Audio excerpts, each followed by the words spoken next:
I just want to start by saying if you're going through depression, I'm sorry. Um, I hope it gets better for you. I know it's difficult. I've been through it. There's some things I want to explain to you if you are going through depression that help me now. I wish I had known about these things whenever I was really in my depression. Um, Whether or not I would have used them is really difficult to determine because at that time it was hard to do anything to help myself. Depression is kind of self-destructive in nature.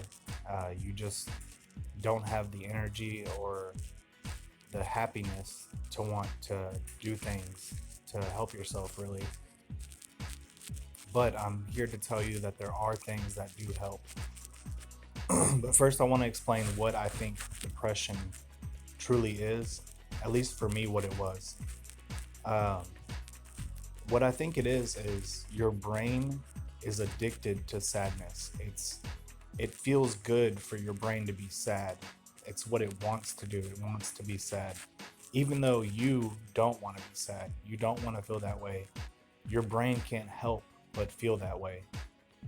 And there are ways for you to fix this, and I hope you try them.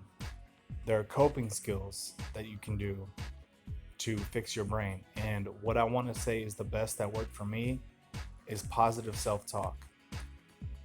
Whenever I was going through my depression, I had a lot of negative self talk, which was I would lay in bed at night and I would be so sad. I would literally tell myself over and over and over and over and over and over until I fell asleep that I hate my life. I would literally say that to myself until I fell asleep, and it helped me fall asleep.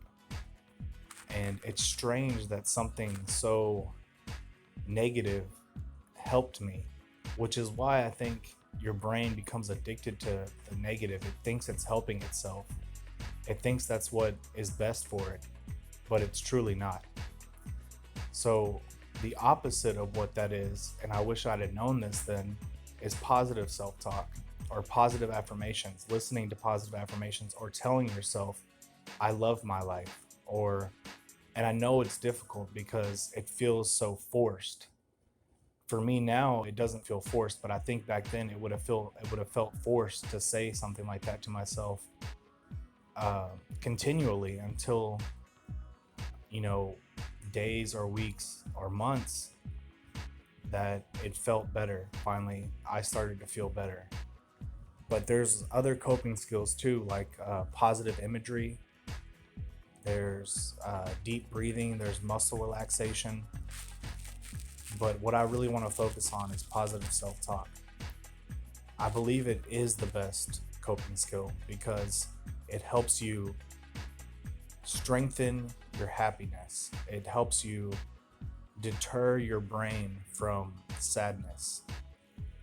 And whenever you are lacking in motivation or your brain is telling itself, I don't want to do this, you say, I do want to do this. And you may not even do what you want to do, but over time, it literally trains your brain. It's like a reprogramming of your brain to be like, okay, well, I will get up and do it now. And it may take a couple days, it may take a couple weeks, and unfortunately, it may take a couple months, but it does work. So I hope that helps. Uh, One thing that I do want to say again is that I honestly believe that if you are going through depression, your brain is addicted to sadness. It's not that you are actually bad or not good or something's wrong with you, truly.